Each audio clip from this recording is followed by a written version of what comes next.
This is the Black-Scholes equation. It tells you what an option should be worth.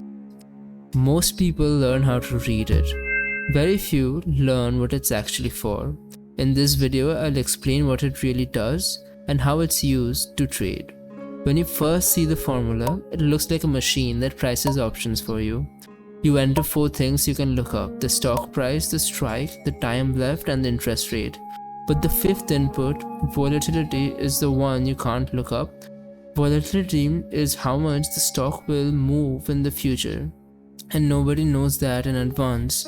So, in practice, traders work backwards. They take the options market price and solve the formula in reverse to find the volatility the market is assuming.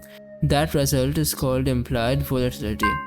This is the key point. The formula can't tell you whether an option is cheap. On its own, it turns a price into implied volatility. To understand why, let's start with what an option actually is. A call option is a contract. It gives you the right to buy a stock at a fixed price called the strike. If the stock stays below the strike, the option is worth nothing. You'd never use it. Above the strike, it becomes more and more valuable as the stock rises. That's the shape you see here. It's a payoff with a specific shape. The question Black-Scholes answers is, what would it cost to build that same payoff yourself using only stock and cash? Because if you can't reproduce the payoff exactly, its fair price is simply the cost of building it. This is the central idea, and it's the one that won the Nobel Prize. Can you recreate an option without ever buying one?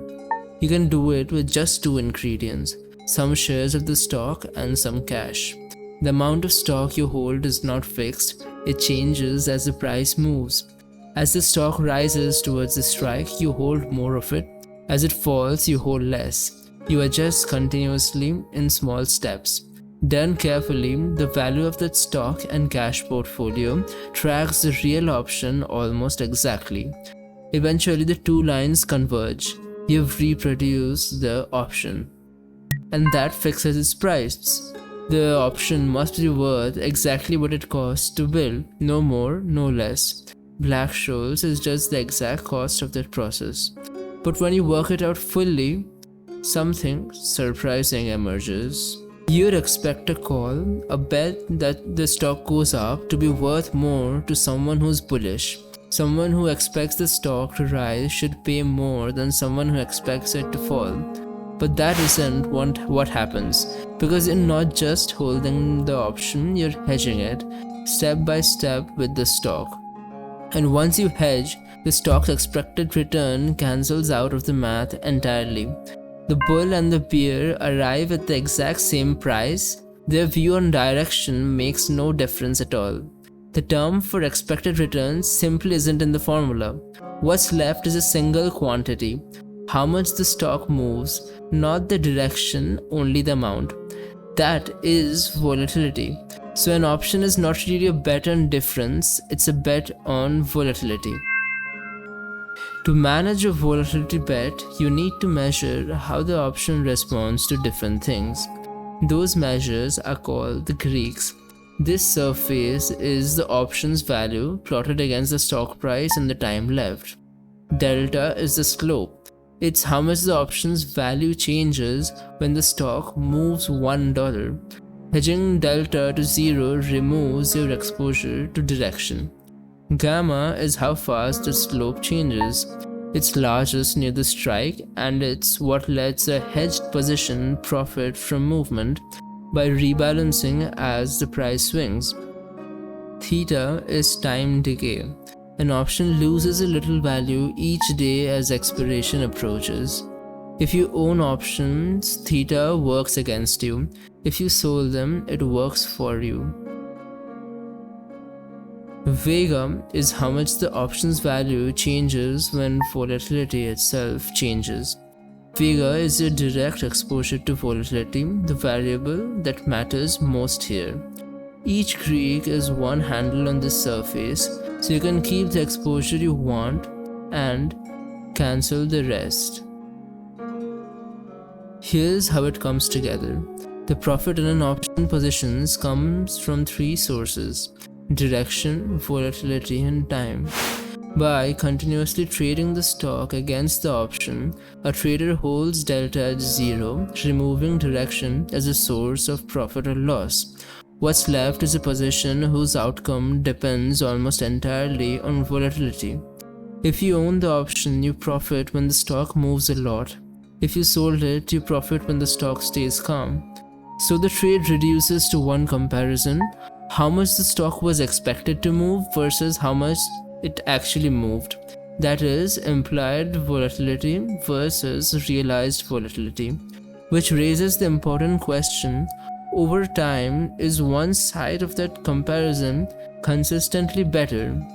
And it is, and the effect is large. If you compare the volatility the market charged with the volatility that actually occurred, the market's price was usually too high. Implied volatility tends to sit above realized volatility. Historically, implied volatility has exceeded realized volatility around 85% of the time. In other words, options are on average overpriced. Buyers pay extra for protection and for lottery-like payoffs, and that extra payment is collected by whoever sells those options. This consistent overpricing has a name: the variance risk premium. It is one of the most well-documented and persistent effects in all of finance, and we can be the ones who take advantage of this. It is one of the few edges that will survive no matter the situation in the world. But selling options only makes sense when they're genuinely expensive, so you need a way to judge that. A simple measure is the implied volatility rank. Implied volatility rank compares today's implied volatility to its own range over the past year. Near 100, volatility is cheap for this stock and options are expensive. Near 0, volatility is low and options are cheap. Volatility also tends to mean revert. It spikes during panic, then settles back towards normal. So the rule is simple: when IV rank is high, you sell expensive volatility. When it's low, you wait or buy cheap volatility instead. Here are the 3 common ways to act on a view about volatility. First, when volatility is cheap and you expect a large move around earnings, for example, you buy a straddle. It profits from a big move in either direction, so you don't have to predict which way. Second, and this is the most common way to harvest the premium, when volatility is expensive, as we have seen that it is most of the time, you sell an iron condor. You collect the premium upfront and you keep it as long as the stock stays within a range. Third, a calendar spread. You sell a shorter dated option and buy a longer dated one, profiting from the difference in how fast they lose value over time. All of this should be a view on volatility, while the Greeks handle everything else. They are different structures, but the underlying edge is the same. Under the assumption that implied volatility is always greater than realized volatility, we take these trades. However, there's one important simplification in Black-Scholes. It assumes volatility is a single constant number. But if you look at the volatility the market actually charges across different strike prices, it isn't constant. It's a smile. Since the crash of 1987, the market charges more for downside protection, because large, sudden drops happen more often than a simple bell curve predicts. Real returns have fatter tails than the modern assumes. So, that is a risk, but that is also the reason the premium exists. Sellers are paid to carry the risk of those rare, large moves. Sellers are paid to carry, as long as you size the trade, you can survive them. That risk is what keeps the edge from disappearing. So here is the full process for trading with Black-Scholes. First, use the IV rank derived from the formula to measure whether volatility is cheap or expensive. Second, chooses a structure that matches your view.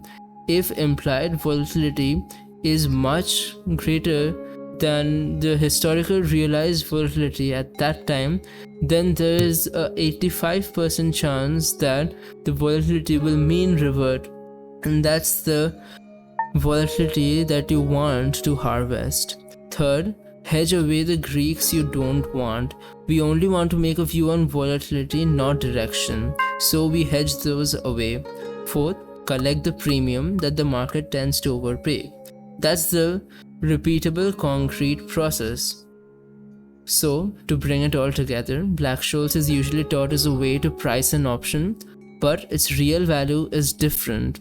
Its real value is being able to find that implied volatility that shows that this variable is priced usually a little too high.